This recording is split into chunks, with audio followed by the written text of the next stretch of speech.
Damos la bienvenida al señor prefecto de la SUAY, el doctor Yacu Pérez Guartambel. Doctor Pérez, muy buenos días. Vamos a tratar con usted algunos temas de actualidad en esta mañana. Iniciemos con esta demanda de la empresa china Jungfield Equa Gold Mining, $480 millones contra el Estado ecuatoriano por haberle dado una concesión de la que se señala como víctima por una decisión judicial que no la puede utilizar, no puede explotar en este proyecto minero que daría utilidades de algo más de $100 millones al Estado ecuatoriano durante el periodo de explotación de esta mina.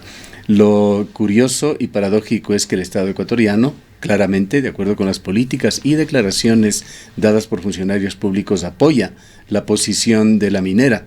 Estuvieron personeros de dos ministerios abogando por la minera, señalando además que le preocupaba mucho al Estado ecuatoriano el hecho de que estas demandas, con el carácter de demandas internacionales, puedan darse y afectar las exiguas condiciones en las que se encuentran las finanzas públicas. Y hay un tercer actor que también se encuentra en una verdadera cruzada pro-minera, que son los sectores productivos, las cámaras, particularmente la Cámara de la Minería, que denuncia en ruedas de prensa y en eventos públicos que sectores políticos, así lo dicen, persisten en echar abajo la actividad minera en el país. Su análisis de la situación actual. Buenos días, ingeniero Gustavo Cardoso, y buenos días a la audiencia que nos mira y nos escucha. Recordemos el proyecto Río Blanco de la empresa privada con capitales chinos Jungfield South America. Esta se inauguró con bombos y platillos en el tiempo del Correato. Y fue si bien Correa fue a Quimsacocha, aunque en realidad nunca inspeccionó bien, sino solo donde les interesaba. En cambio, su segundo mandatario, Jorge Glass, vino a inaugurar con bombos y platillos el proyecto Río Blanco. Río Blanco, y hubo varias autoridades locales aplaudiendo en ese día, lo recordamos. Haciendo, no mutis al foro, sino haciendo un coro pro minería. Y claro, una suprema tristeza saber que en vez de defender el agua para los cuencanos, estuvieron apoyando un proceso tan irregular, un proceso tan corrupto, desde las concesiones mineras, donde se inició la explotación sin licencia ambiental. Después hicieron una copia de otras licencias ambientales, adaptando a la realidad, intentando adaptar, porque no la adaptaron a la realidad de Río Blanco. Es decir, con una cantidad de triquiñuelas, una cantidad de irregularidades. Y cuando se vino abajo, porque no se cumplió el derecho que tienen las comunidades, el derecho a la consulta previa, libre e informada, misma que fue declarada por un juez de instancia, Paul Serrano, y luego confirmada por 3 jueces de la Corte Superior o Corte Provincial de Justicia. Al venirse abajo, entonces se quedaron sin piso, y ahora, a mi criterio, hay un complot, hay un concierto de intereses que se van alineándose, y esos son el gobierno nacional, por un lado, el sector empresarial, no todos, hay que ser precisos. El comité empresarial ya salió desde Guayaquil a poner sus voces de alerta, de alarma. Acá en Cuenca entiendo que es la Cámara de Minería y la Cámara de Industrias. Incluso he hablado con muchos integrantes de la Cámara de Industrias, no todos están de acuerdo pro minería, hay una división. Pero su vicepresidente ejecutivo es el primer defensor y en todos los foros de los proyectos mineros. En efecto, él sí, pero no sé si está recogiendo todo el criterio de muchos de los integrantes de la Cámara de Industrias, pero igualmente, por ejemplo, la Asociación de Cámaras de la Producción de la SUAY está en contra, su presidente, el economista Andrade, está en contra de esta actividad, porque se dan cuenta que esto es una bomba de tiempo, colocar minería en el Cajas. Y entonces están ahí alineándose, decíamos, el gobierno nacional, el sector empresarial, una parte del sector empresarial y las multinacionales. Entonces, claro, ellos, para justificar y seguir navegando contra corriente a favor de la minería, dicen: si nosotros paramos la minería van a venir semejantes demandas internacionales. Ahí está entonces, hacen aparecer la Schönfield amenazando que va a presentar la demanda, porque entiendo que aún no presentan, hay que ver incluso cuál es la jurisdicción, dónde van a presentar la demanda. ¿Van a ser en China? ¿Van a ser en Hong Kong? ¿Van a ser en el Ecuador? ¿Van a ser en el CIEDIT en Chile? ¿Dónde van a ser? Hay que verlo eso primeramente en términos estrictamente jurídicos. Segundo, vamos a ver si tienen la autoridad moral para presentar las demandas, aunque demandar cualquiera lo hace, pero otra cosa es que la justicia les dé razón. Si hicieron mal esta empresa, lo hicieron mal, ¿con qué calidad moral va a presentar la demanda? Segundo, hagamos que en el supuesto no consentido de que la demanda prospere y al final el juez sentencia en contra del Estado ecuatoriano, la Constitución ecuatoriana prescribe el derecho de repetición. ¿Quiénes tienen que pagar? No los ecuatorianos. Claro, el Estado ecuatoriano debe estar consciente de lo que significa dar una concesión, ya sea para exploración, no se diga para explotación. Hay ciertos derechos que se están transfiriendo a las personas que piden estas concesiones y hay consecuencias si es que estas no llegan a concretarse ya, a sentarse en la práctica de que existan efectivamente estas demandas. Entonces, lo menos que deberían hacer es reflexionar en la facilidad, la apertura que han tenido para concesionar gran parte del territorio nacional. En efecto, hay responsabilidades civiles, administrativas y penales. Y en el presente caso, la Constitución permite al Estado ecuatoriano el derecho de repetición. Y el derecho de repetición significa que quienes que tienen que pagar con sus responsabilidades. Los funcionarios públicos responsables tienen que hacerse responsables de esas eventuales multas o sanciones que puedan venir contra el Estado. ¿Y quiénes son ellos? Correa a la cabeza, Glass, la ministra del Ambiente, creo que en ese tiempo era la señora Aguiñaga, y un séquito de funcionarios que hacían el coro a la actividad prominera, que no les importaba y repartían como hojas volantes las concesiones mineras en todo el país y particularmente acá. Y había conflictos de interés, porque recordemos, y eso sigue habiendo, quien es parte de una empresa minera, luego es funcionario del Estado, termina las funciones de ministro, viceministro, subsecretario, vuelve a la empresa premiado a la gerencia, de la gerencia de nuevo vuelve a ser funcionario del Estado. Eso es conflicto de intereses.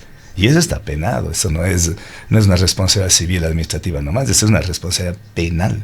Entonces, no tienen que levantar aquí cucos, fantasmas, que se nos viene una demanda y ahora entonces, como viene una demanda internacional para que el pueblo del Ecuador no tenga que pagar eso, entonces permitamos nomás la destrucción del Cajas, la contaminación del agua, el envenenamiento de los ríos, no importa la consulta previa, allá las comunidades, eso es solamente política. Entonces nos vienen con estos fantasmas que pretenden asustarnos a los azuayos y creo que nosotros estamos curados del espanto. Hablemos también de los desaciertos que se cometen aquí en la provincia del Azuay y que de alguna manera contribuyen a fortalecer la posición de estos sectores claramente promineros. Escuchemos declaraciones que dio la semana pasada y lo transmitimos en este medio de comunicación el rector de la Universidad de Cuenca. Hemos tenido complicaciones con la intervención en Río Blanco, si no hemos podido ingresar.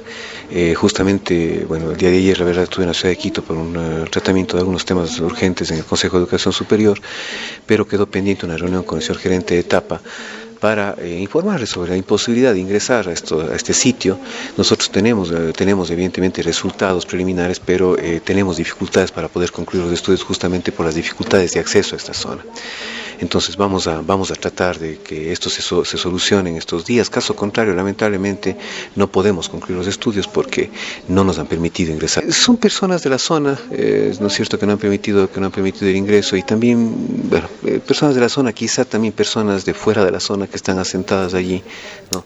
Este discurso lo hemos escuchado desde hace mucho tiempo, por lo menos hace 2 años y medio, cuando estuvimos más involucrados con la Universidad de Cuenca. No nos dejan ingresar. Lo mismo se decía eventualmente sobre Quimsacocha, ahora sobre Río Blanco, cuando la expectativa de los diversos actores ha sido: la universidad está trabajando en esto, la universidad nos va a dar respuestas, esperemos los informes de la Universidad de Cuenca, del PROMAS, de sus instituciones.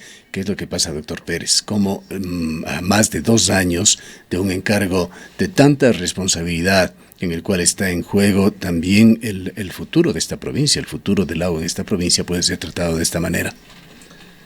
La universidad, como la ciencia, no es neutral. La ciencia sin conciencia no existe. Y eso podemos nosotros evidenciar con testimonios, con pruebas. La Universidad de Toronto, para dar permisos ambientales, recibió a cambio un poco más de, a ver, la cifra no la tengo exacta, tengo que revisarle, pero construyeron toda una edificación gigante con la Escuela de Negocios en Toronto, y esa era la encargada de emitir criterios a favor de la minería en Canadá, de donde el 70% de las mineras en el mundo se originan. Hay universidades y universidades. Hay la universidad en Catamarca, en Argentina, que fue tajante y dijo: vamos a hacer los estudios, pero estos estudios serán basados y sustentados técnica, ética, ambientalmente, y lo dio. Y dijo, y es más, denunció, porque la multinacional Barrigold intentó sobornarles, y esa universidad no se dejó. Me parece que la Universidad de Córdoba fue, a más de su histórico legado que lo dejó con las reformas de Córdoba, lo que nos sacudió a ese mundo medieval, ese mundo cerrado de las universidades, fue algo similar. Entonces, yo creo que la oportunidad que tiene la Universidad de Cuenca es suprema. Es una oportunidad de agua, digo yo, de agua, porque el agua vale más que el oro, no me gustaría decir oportunidad de oro. Esta es la oportunidad que tiene la universidad para decirle a los cuencanos, a los azuayos, al país y al mundo que tenemos, porque la Universidad de Cuenca es clase A, creo que es una de las, no sé si es la única o dos universidades de las públicas, clase A, y que tiene la oportunidad. Ya no se las clasifica así, pero la Universidad de Cuenca indudablemente tiene un enorme prestigio, muy bien ganado, y justamente con actuaciones como estas no puede ponerlo en juego. No puede poner a cambio de $2 millones, no estoy insinuando siquiera, pero con los antecedentes que pasó antes, porque la IAMGOLD dio unos cuantos miles de dólares a la UDA, a la Facultad de Biología, a cambio de que haga la línea base, y también entregó a Promas $250,000 para que haga igualmente los trabajos de línea base en temas básicamente en temas de análisis de agua, de regulación de caudales, de mediciones y todo eso. Y se vino un desacierto cuando se dijo que no hay aguas subterráneas. Creo que eso hay que corregir. Ventajosamente se está corrigiendo. Pero la universidad, reitero, debe tomar un protagonismo, porque mire lo que dijo BRG. Clarísimo, no hay suficientes estudios, tiene que ampliar, profundizar. Es la consultora francesa que trabajó otro informe para Etapa. En efecto, y además, pero sí, hay un informe de Etapa, porque en Etapa hay gente, los técnicos valiosos ahí, Marcelo Quispe era uno de ellos y otros no recuerdo. Galo Ordóñez. Galo Ordóñez Espinosa es un científico. Un testamento en este tema que muy pocos pueden discutirlo, pues ha habido y existen muy pocos técnicos con la experiencia, además la calidad humana de Galo Ordóñez, y él dejó escrito su informe. Prendió las alarmas. Yo básicamente reivindico, yo diría, 3 cosas de Galo Ordóñez. Uno, que manifestó que ahí no se puede hacer minería en esos lugares porque se nos viene irreversiblemente afectaciones al agua, al medio ambiente. 2, que Cuenca está a punto de entrar en un estrés hídrico. Y él decía que en 10 años, lo que ahora confirma la empresa Etapa, en 10 años tendremos déficit de agua. En 10 años, sin minería tendremos déficit de agua. Con minería puede ser mañana el déficit del agua. Y 3, ese legado que dejó Galo Ordóñez es su calidad moral, su ética, que es irrefutable.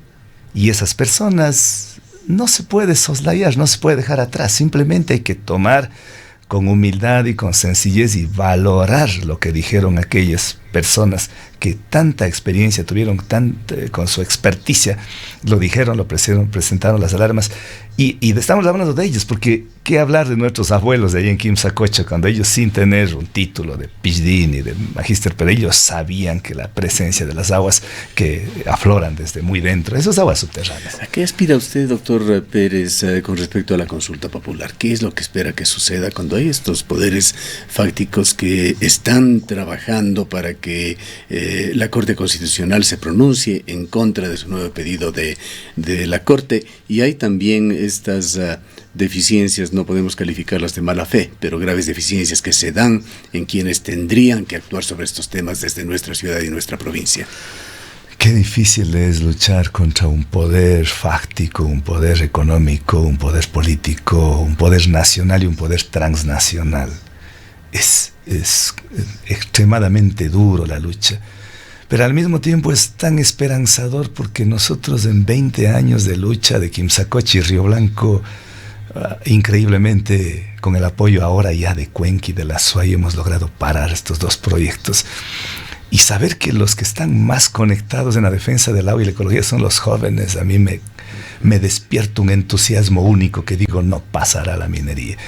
Pero de hecho, imagínese usted de una provincia que, además de que ya ganamos en Quimsacocha, ya le paramos la minería vía judicialmente en Río Blanco, se preocupa el señor presidente de la Cámara de Comercio de Quito, se preocupa el presidente de la Cámara de Industrias de Guayaquil, se preocupa ya no solamente la Cámara de Minería y de Industrias de aquí de Cuenca, sino se preocupa el Comité Empresarial Ecuatoriano con el señor Aspiazo a la cabeza.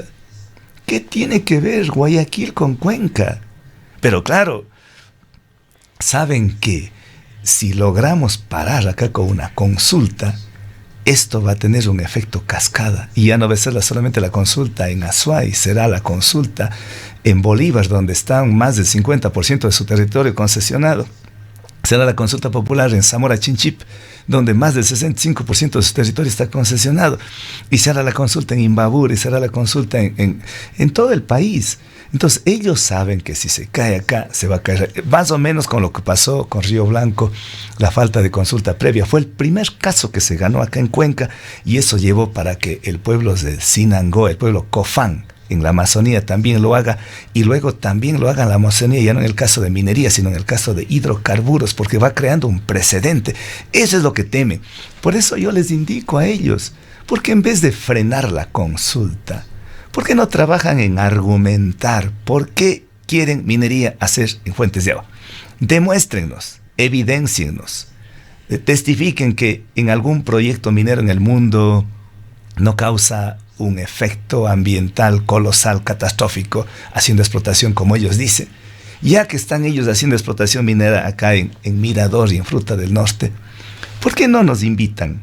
¿Por qué no invitan a la prensa y llévennos a mostrarnos el río Quimi, a ver en qué condiciones está dejando la minería, el proyecto minero EXA de capitales chinos? ¿Por qué no nos llevan a solamente presenciar a la prensa nacional y muestran ese tajo, cómo es descomunal la explotación que están haciendo allá? Son territorios a los cuales no se puede ingresar. Ni siquiera se puede ingresar, porque está manejado ahí, en algunos casos por la policía, en otros por el ejército y en otros por guardia del país de China. O sea, es increíble, encontramos y todo está chino, y nos dicen que vienen a dar trabajo. Sí, hasta los cocineros son de la República de China, los técnicos, la maquinaria, todo es de China, y se llevan el 95% y nos dejan el 5%. Hemos preguntado varias veces, doctor Pérez, ¿qué dice usted de los argumentos en los cuales se esgrimieron nuevamente en esta semana, en el sentido de que en la contraparte están actores políticos que están trabajando por su futuro político, y se refieren muy directamente y con frecuencia a usted, y el otro esgrimido tanto por el gobierno como por las cámaras, en este caso, de que si es que no viene la gran minería, el espacio será ocupado por la minería ilegal y la minería artesanal, y señalan sin exhibir pruebas de que Río Blanco está tomado ya por mineros artesanales. Primero, ahí es quien falsea la verdad simplemente cae en su desprestigio, en su deslegitimación. efectivamente dicen que ya están ahí haciendo explotación mineros artesanales. ¿Cómo es que va a haber mineros artesanales ahí? Si hay un pueblo que está vigilante, hay un pueblo que está muy pendiente, hay un pueblo que no va a permitir, por un lado. Y por otro lado, el Estado, cuando argumenta, es una confesión de incapacidad. Entonces, ¿para qué está el Ministerio del Ambiente? Cierren el Ministerio del Ambiente si no está en condiciones de controlar actividades ilegales de minería, actividades ilegales que vayan en contra de la Constitución y los derechos de la naturaleza y del medio ambiente. O sea, ellos están ganando su sueldo. Ahí hay un ministro que gana $5,000. ¿Qué está haciendo? Yo le he manifestado. Nosotros como Dirección de Gestión Ambiental presentamos algunos informes técnicos y manifestando lo que están haciendo allí en el río Collay, lo que están haciendo en el río Santa Bárbara o río Sangurima, lo que están haciendo en Ponce Enríquez, lo que están haciendo en la parte alta, en el Mozo, en Chincate, allá entre Nabón y Oña, y no actúan para nada. Mutis al foro, ¿qué están haciendo? Entonces, decir que va a haber la minería, eso es el otro fantasma, el cuco. Si no entra la minería formal, viene la minería informal. Ahí tenemos que en el Cajas no puede existir ningún tipo de minería. En Quimsacocha es un lugar sagrado, no puede existir minería pequeña, mediana, gran escala, formal, informal, legal, ilegal. No puede, no debe existir. Allá, el rato que hay algún tipo de minería, el pueblo se levantará y le sacará de ahí como de lugar. No hay forma ahí de permitir, porque significa el aniquilamiento de la salud de los habitantes. Ahora, veamos cómo está la radiografía de la SUAY. Justamente en datos que se han entregado en estos días, datos oficiales, hay 820 concesiones mineras en la provincia de la SUAY. Esto es un 16% del territorio de la SUAY está concesionado. De aquí, 9,7% está destinado a explotación, mientras que del total de concesiones, 15% es minería industrial, 41% es calificado como pequeña minería, 38% como minería artesanal. Lamentablemente las cifras no discriminan entre minería metálica y minería no metálica, pero este es el panorama. Gravísimo. Es decir, en la provincia de la SUAY, la mitad del territorio, tenemos el privilegio de contar con la mitad del territorio de la SUAY entre áreas de bosque y vegetación protectora, humedales y páramos. ¡Qué privilegio! ¿Cuántas provincias, cuántos países no quisieran tener ese privilegio de cuenca de la SUAY? Y teniendo ese privilegio, esa riqueza de fuentes hídricas, permitir la actividad extractiva que nos va a desecar lagunas, como lo hicieron en el Perú y en muchas partes. El lago Poopó, de 4.600 kilómetros cuadrados, lo desecaron allí en Bolivia. Y si no lo desecan, lo van a contaminar con cianuro, con mercurio, con metales pesados y hasta incluso elementos radioactivos. Sería una suprema irresponsabilidad de los cuencanos, de los azuayos, de las autoridades, en permitir la actividad extractiva. Precisamente por eso es que hemos venido en una lucha histórica de años, y todavía, estamos consiguiendo lo que habíamos conseguido, y ahora todos apostamos a la esperanza de una consulta popular. Por más que diga el gobierno, o algunos que hacen eco al gobierno, que hay otras formas de evitar. ¿Por qué no lo evitaron en los 20 años? La única herramienta posible de blindar la minería metálica en fuentes de agua es la consulta popular. Por eso es que saltan este rato todos, el sector empresarial para... ¿Para cuánto se espera una sentencia de la Corte Constitucional? Yo supongo, yo escuché ayer una noticia que no le vi, pero escuché las declaraciones, supongo que es del señor presidente de la Corte Constitucional, el cuencano, doctor, se me escapa su nombre, pero decir que hasta los primeros días de marzo ya se emitirá el dictamen previo. Esperemos, porque ahora también, imagínense, quiero esto denunciar. Se dijo, ya presentamos la demanda y nos envían una notificación, la juez ponente, pidiendo que en el término de 3 días, que los alcaldes que firmaron la demanda adjunten el acta de decisión del Consejo Cantonal de que el Consejo Cantonal decidió apoyar el pedido de consulta. Los alcaldes no firmaron, pero ahí sí me sorprende, un juez constitucional que ignore lo que un estudiante de primer año de derecho lo sabe, que uno cuando lo hace, incluso yo no lo hice en calidad de Consejo Provincial de la SUAY, lo hice en calidad de prefecto y por mis propios derechos. Asimismo lo hizo el alcalde de Gualaceo, de Chordelec, de Huachapala, del Sixi, de Oña, de San Fernando, Girón, Santa Isabel. Y sin embargo pidieron, entre ellos hicieron ya la aclaratoria. Si quieren que el consejo resuelva, denos 8 días y el consejo resuelve. Es más, algunos consejos, por ejemplo, el consejo de Oña resolvió por unanimidad apoyar el proyecto, el pedido de consulta popular, pero la Corte Constitucional está pidiendo un acta. Entonces, si quieren actas, podemos hacer, pero denos más tiempo, más plazo. Pero no está pidiendo el alcalde de Oña ni de Santa Isabel, no está diciendo a nombre del Consejo Cantonal o a nombre del Cantón Santa Isabel de Girón, está diciendo como alcalde y por mis propios derechos, pero eso pide. De todas maneras, ya lo hemos presentado. Hay amicus curiae, nosotros también vamos a presentar los amicus curiae en los próximos días, aspiramos que haya, pero bueno, nosotros estamos con mucho entusiasmo, con mucha fe de que va a darse la consulta popular. Si no se da, vamos a seguir insistiendo y tenemos ya en mente otros mecanismos legales y jurídicos. La batalla jurídica, la batalla política, la batalla social, no la vamos a perder porque a nosotros se nos asiste toda la razón del mundo, se nos asiste la verdad que lo exhibimos a flor de piel. Quienes esconden y andan con pociones tramposas, pero ventajosamente el tramposo siempre cae en sus propias trampas, son del otro lado. Así es que eso no nos preocupa, la verdad al final triunfará. Vayamos con otro tema, doctor Pérez. No lo hemos escuchado personalmente. Esto no quiere decir que no se haya pronunciado. A lo mejor lo hizo en algún otro espacio. ¿Qué opina sobre la glosa que un informe definitivo se ha puesto en contra de su predecesor, Paul Carrasco? Entre otras cosas, se resaltan allí viajes realizados en avionetas, una propina dada a meseros por más de $6,000 y otros detalles.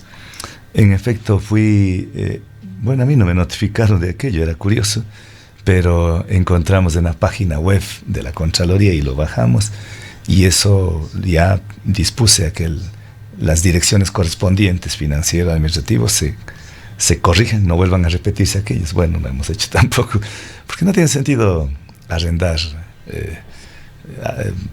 viajes charter o en avionetas. Pero este es apenas uno de los informes. Entiendo que van a venir nuevos informes, porque este rato están haciendo una auditoría a lo que fue el LAC Jubones de este proyecto lechero en Girón.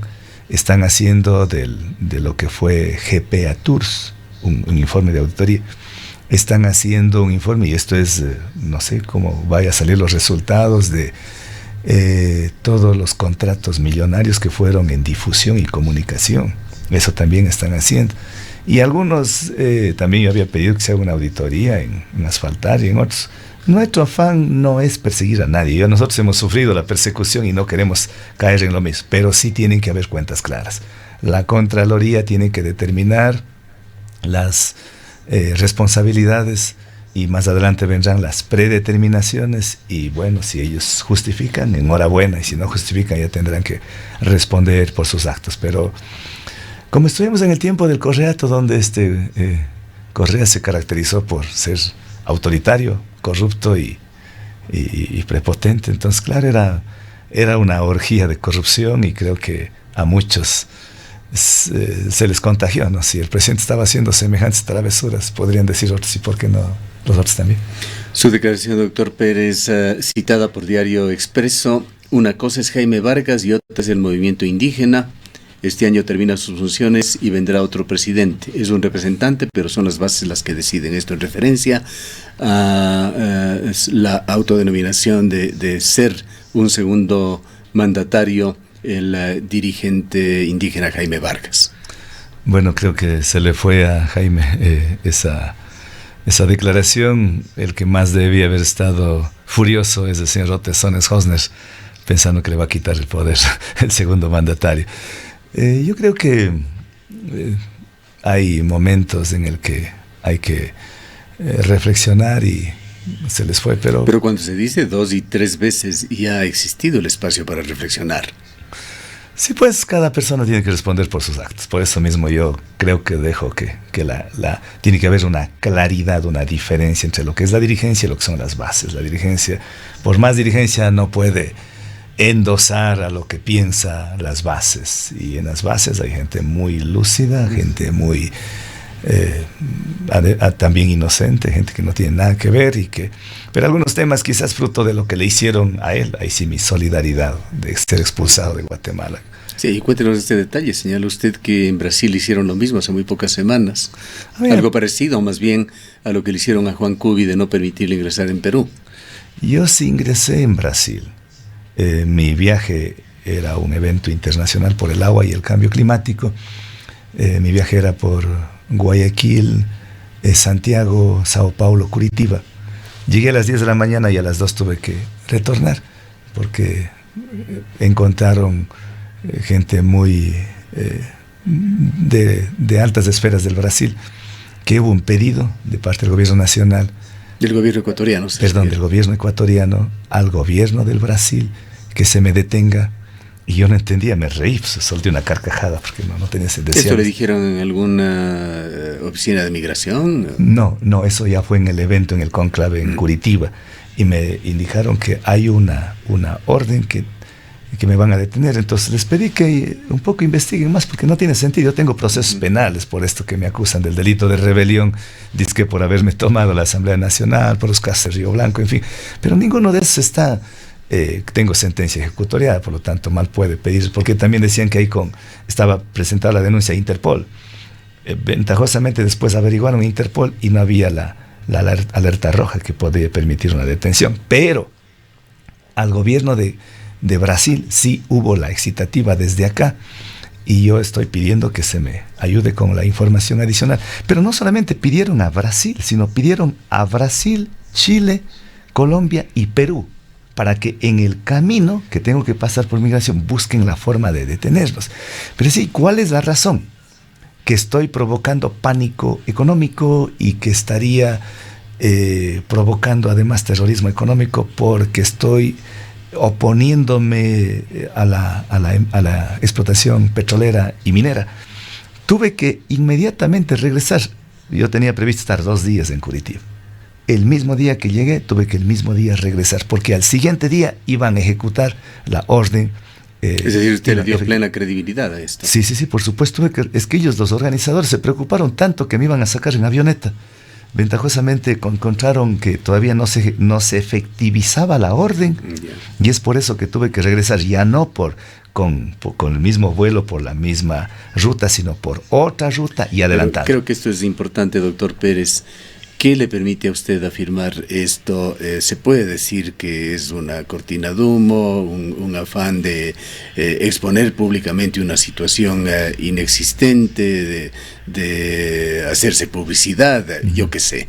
¿Qué de concreto existe en esto que le haya obligado a salir rápidamente de Brasil? Creo que es importante porque hay que plantearlo esto a las autoridades ecuatorianas, y si es el caso de que hagan una aclaración. ¿Qué pasó con Juan Cubi? ¿Qué pasa con usted? ¿Qué pasó con el propio Jaime Vargas en Guatemala? ¿Hubo no intervención del gobierno ecuatoriano en esto? Hay un antecedente. Cuando yo ingresé con Manuel Apig en La Paz, en Bolivia, fue el canciller Patiño que hizo exactamente igual.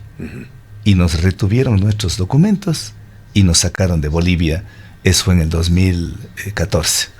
Y ahora, ¿cuáles son? Porque yo también me cuido, porque si no tengo evidencias mal puedo.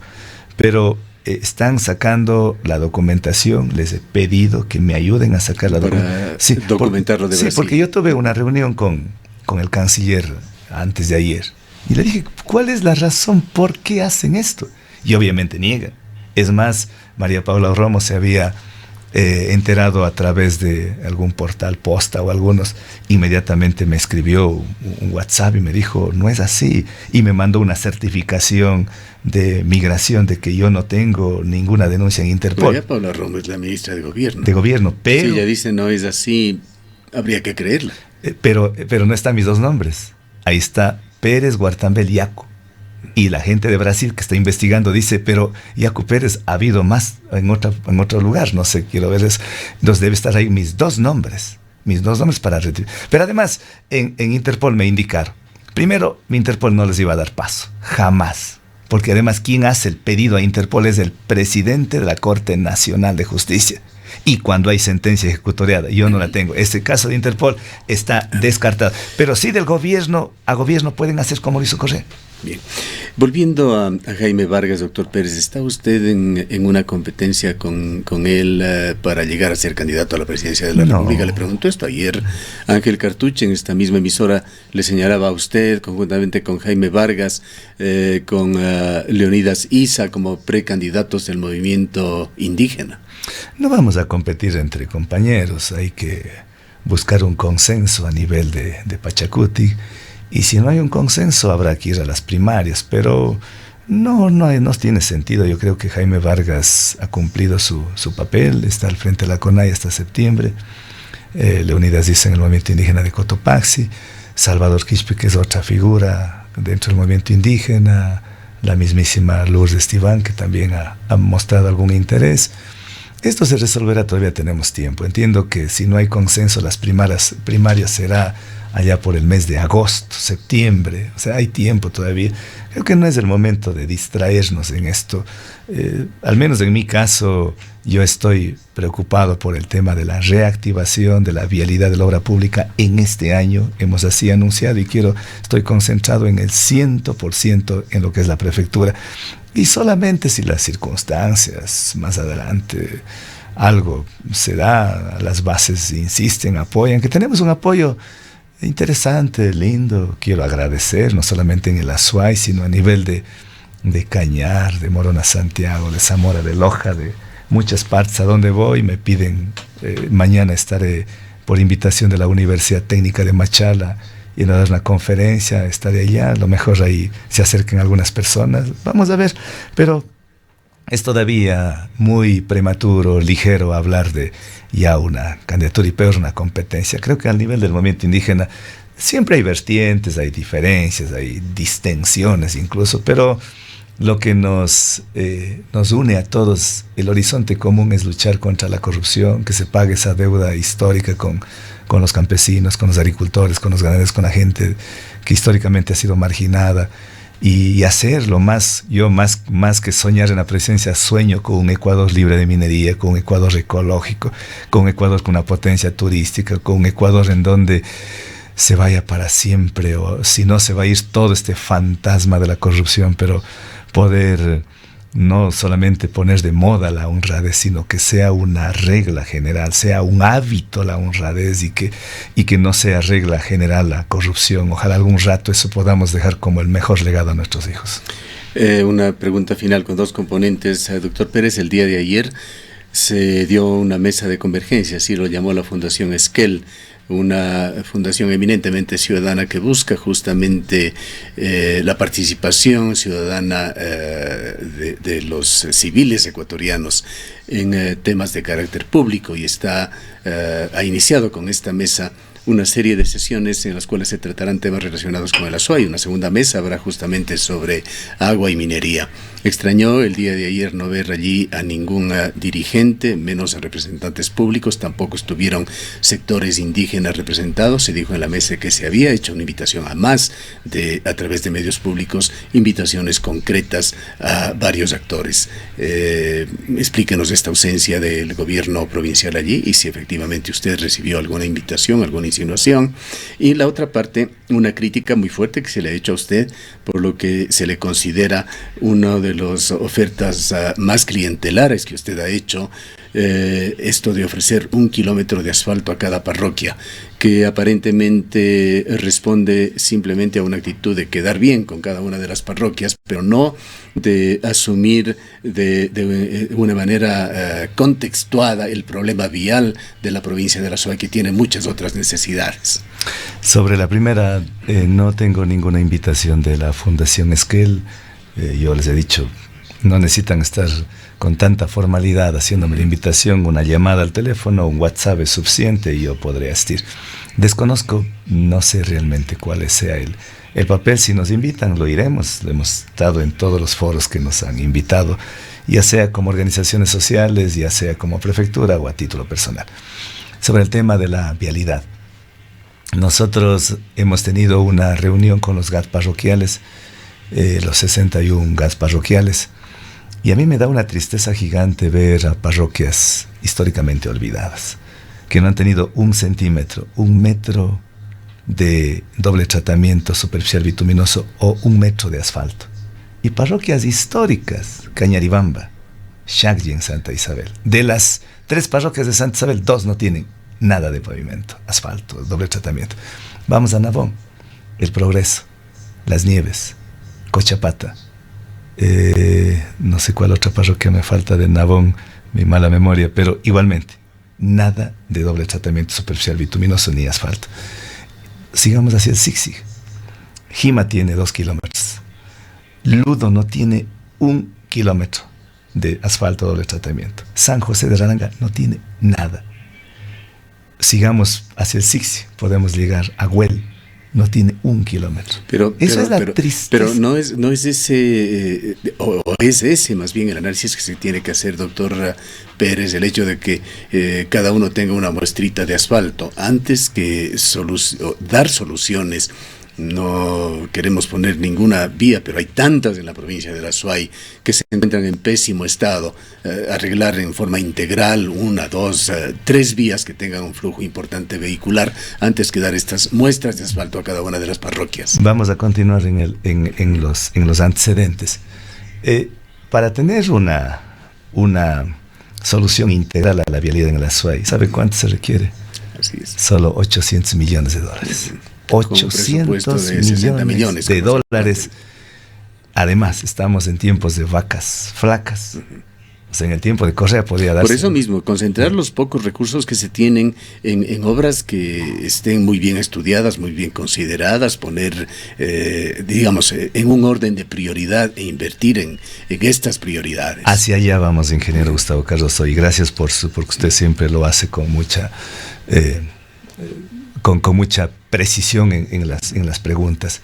Nosotros no es que vamos a coger y darles así 1 kilómetro y ya, allá. Es con una regla, por lo menos 1 kilómetro a cada parroquia.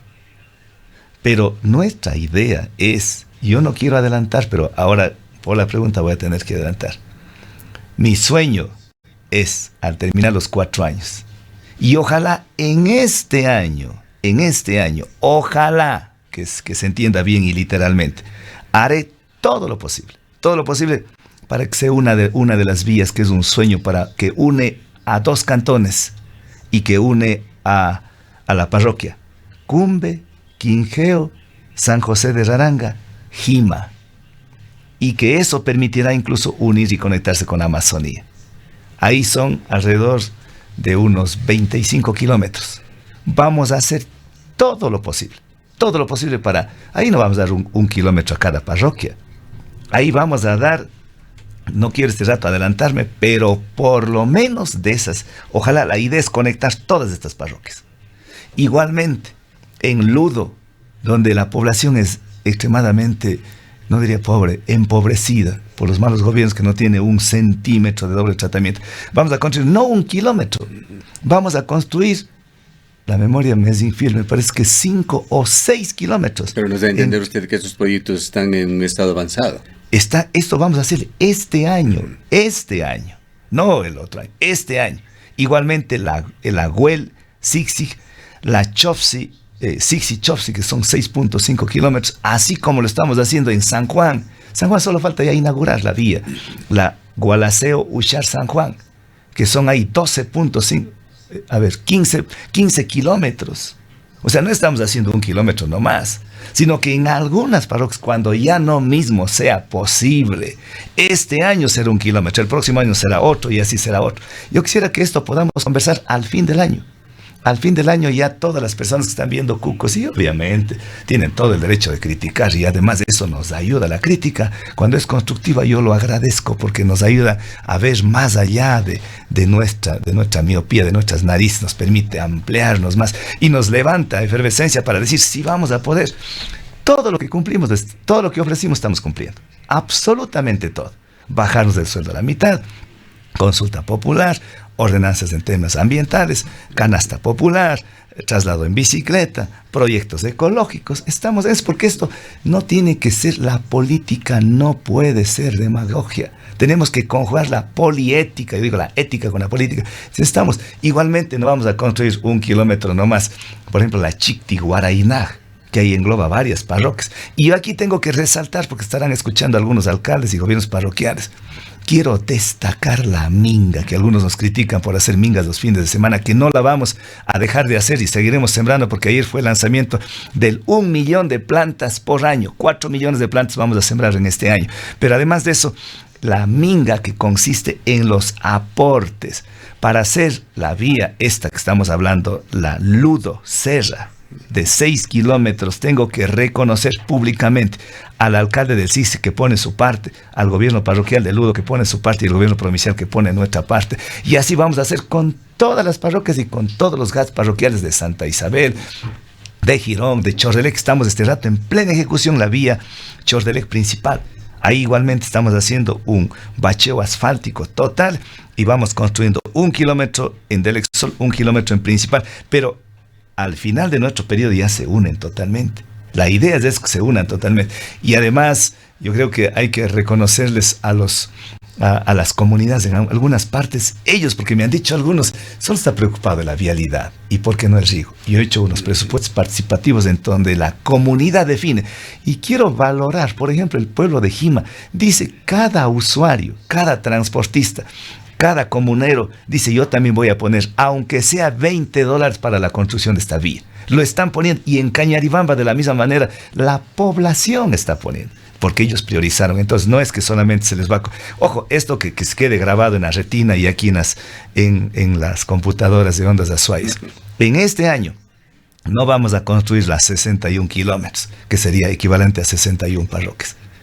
Al final de este año, ingeniero Gustavo Cardoso, usted me tomará la lección como buen profesor que fue de la universidad. A ver si hemos hecho los 61 kilómetros o hemos tenido una visión más integral en donde hemos rebasado los 61 kilómetros. Cuéntenos finalmente, doctor Pérez, ¿en qué va a quedar lo del decreto 989, decreto que lo emitió el 3 de febrero Lenín Moreno, que pretendía quitar a los gobiernos provinciales del país competencias en riego, establecidas en el COTAD y entregarlas esto a Senagua? La señora viceprefecta estuvo aquí, informó, se emitió, entendemos, en respuesta a las preocupaciones de los gobiernos provinciales, entre ellos el que usted dirige, otro decreto, el 995, modificando, pero que entendemos tampoco deja satisfechos a los gobiernos provinciales.